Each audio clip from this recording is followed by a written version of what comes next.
conditioning, and something guys at home might forget about that high-low kick. When you've been kicked in the side of your thigh 3 or 4 times, you start to forget that those legs can even come to your head.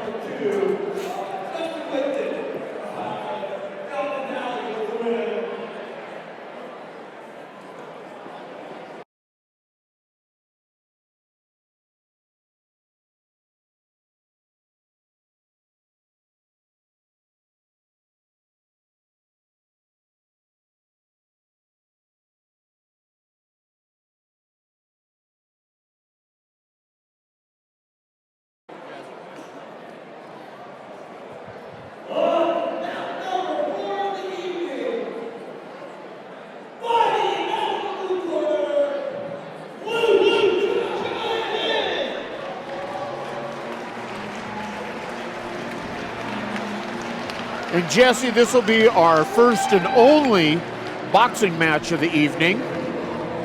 And what an exciting boxing match it's going to be. Luke Jovin making his way to the ring right now, fighting out of Sakura School in Missoula. Another fighter making his way down from out of town just to compete tonight for us fight fans. And how about that Missoula contingent coming in here? You're coming in from Grizz country into cat country. You're making a big step there. So a lot of guts to these guys, much respect. And you know what? These fighters now are not getting, for the next few bouts, aren't getting any smaller, Jesse. We went from 215 to open down to a svelte 190 pounds. So these are still some big guys throwing some big leather in here. The thing to remember about these fighters, at 190 pounds, they could be walking around to their day job at 220 and cutting water weight to maintain some absolutely sharp physiques. Just taking a look over at Luke Jovin, I think that might be something that we're seeing. An absolutely toned and conditioned monster at 190 pounds. Yeah, he looks to be in good shape. He looks pretty darn relaxed as the Vaseline is being applied to his face. Looks pretty darn calm to me here, Jesse. He looks like he's ready to go.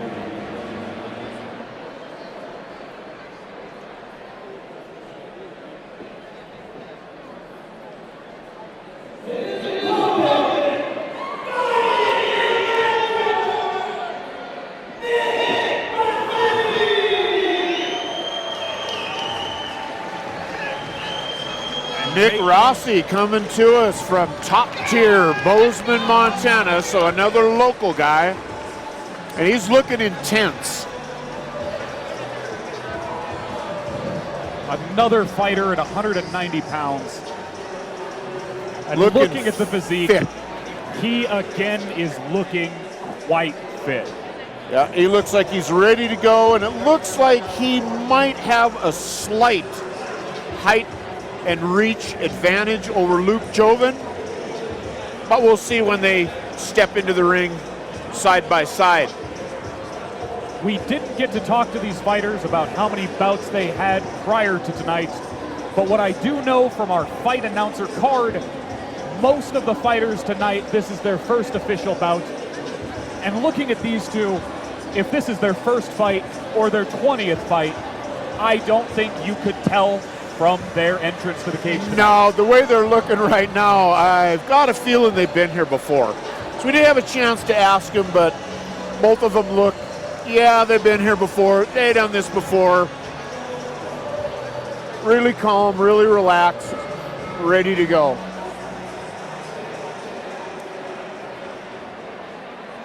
So in Luke,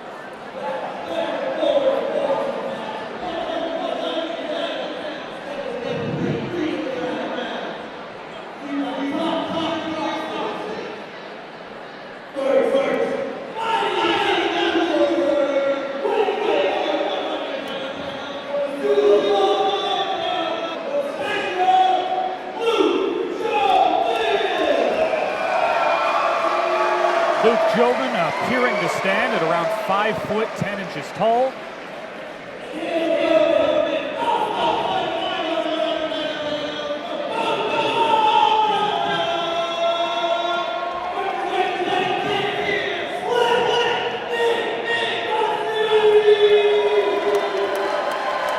All right. Nick Rossi appearing to stand at about exactly 6 foot, giving him a 2-inch height advantage in the cage. Slick Nick got a smile from Luke Jovin. He liked that nickname. Now I'm noticing that Luke isn't wearing any shoes, which indicates he may have either a kickboxing or MMA background, while Nick's got the boxing shoes on. It looks like he's probably been in the ring quite a bit, so we'll see how this goes. So the fighters touch gloves in the center of the cage. Both of these fighters starting out the feeling out process very sharp, very technical. Keeping their heads off center. Nice left hand by Luke Jovin. Was a left lead from the southpaw position. Using his reach very well. Luke Jovin trying to find that pocket to sneak in and connect, trying to find a way to fight up, and he connects with that left. Nick looks like he's got the longer arms, but he has not yet taken advantage of that reach. He's been throwing kind of a loopy Nick Diaz, kind of a Stockton slap there, but now he's throwing some nice straight jabs and combinations. But a big left hook by Luke Jovin. Nick comes back with some combinations, looking very sharp. These two guys are very technical right now, Jesse. They're looking good to me. Luke Jovin doing a fantastic job of covering up most of that damage. You can see the more dominating presence of Nick Rossi as he's advancing more than he's backing up, but he still has a healthy respect for Luke Jovin here. Absolutely, he's taken a couple of shots and knows you gotta respect him. You can see both fighters waiting for even a single indicator out of their opponent to throw a counter.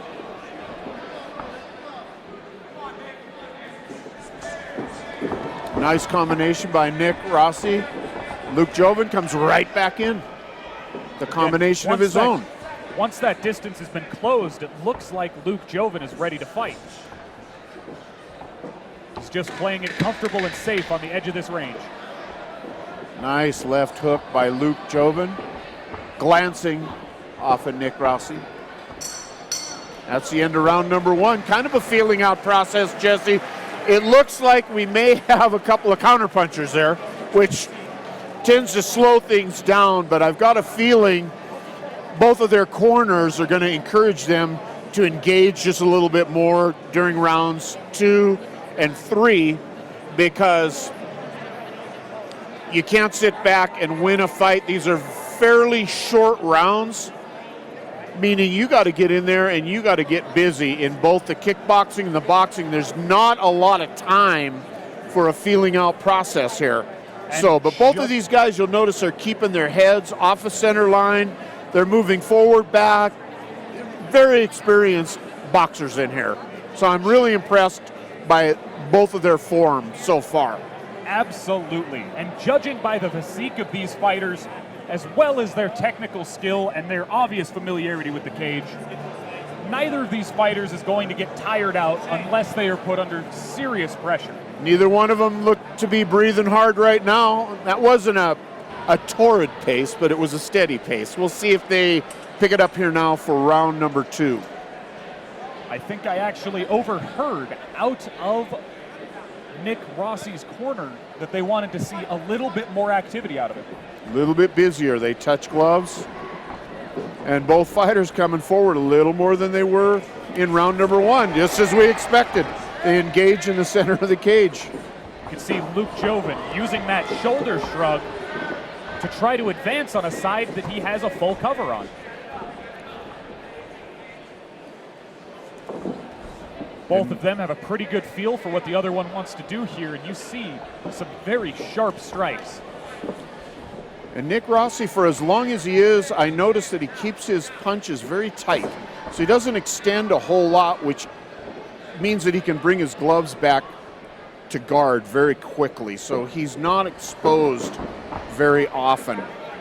Not using or losing the advantage of your length by overextending your length. And there, Luke Jovin worked his way inside with a nice right hand. Managing to touch Nick Rossi there. And again, a left. So he knows he's got a length disadvantage. So Luke really has to fight his way in. He's been doing a heck of a good job, and he's respecting Nick Rossi's punch, so he's not careless when he comes in. He's very, very careful when he comes in. Again, the advantage of being on the inside in the pocket is that you get to throw strikes. The disadvantage is that your opponent is now also in range to throw strikes.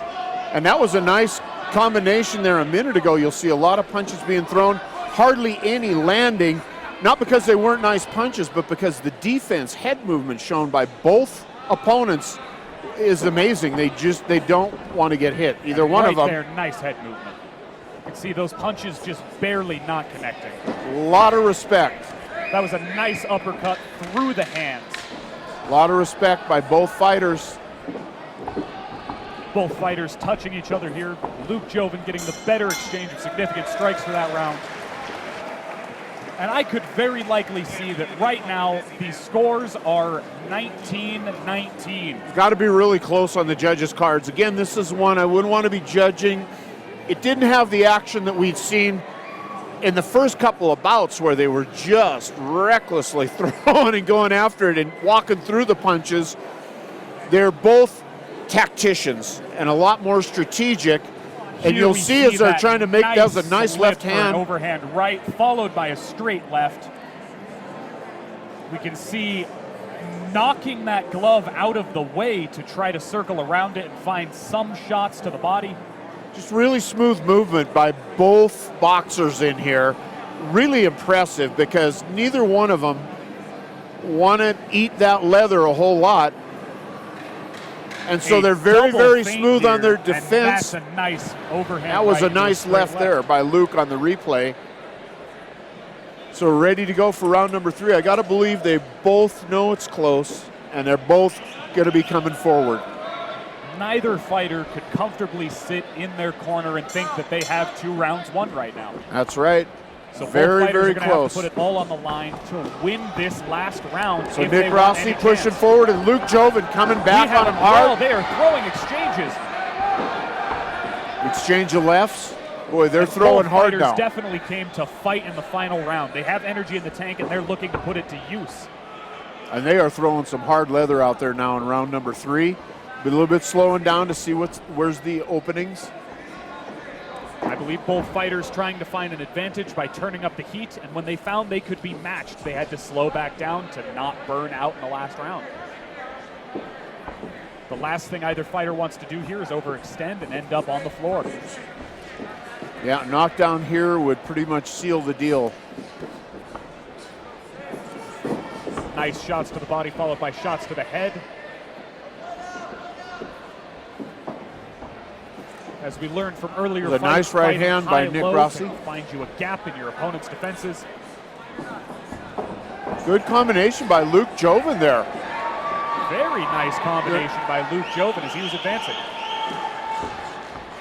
Nick Rossi barely failing to connect there by just mere inches due to Luke Jovin's head movement. Great head movement by Luke Jovin. Really, really impressive.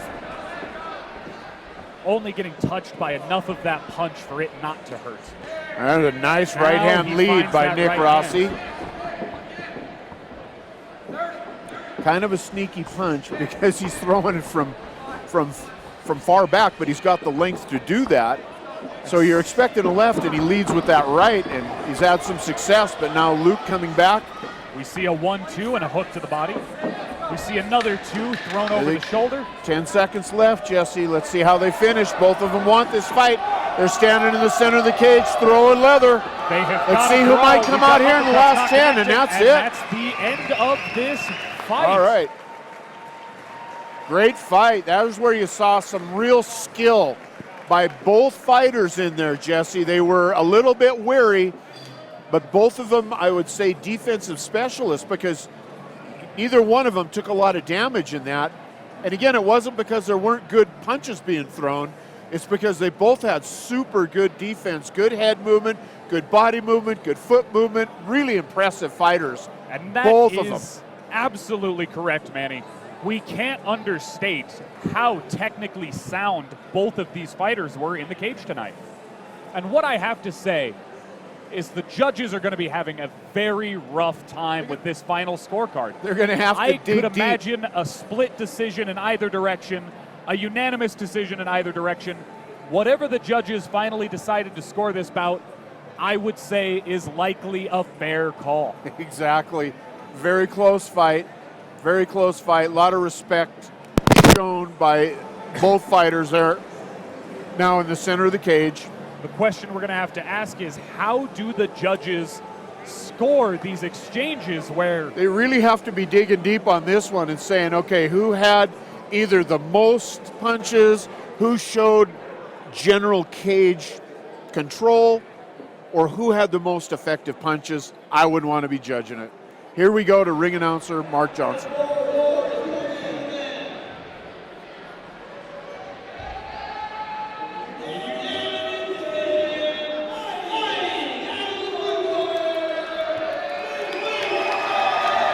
Out of the blue corner, Luke Jovin comes in from Sakura in Missoula and takes the win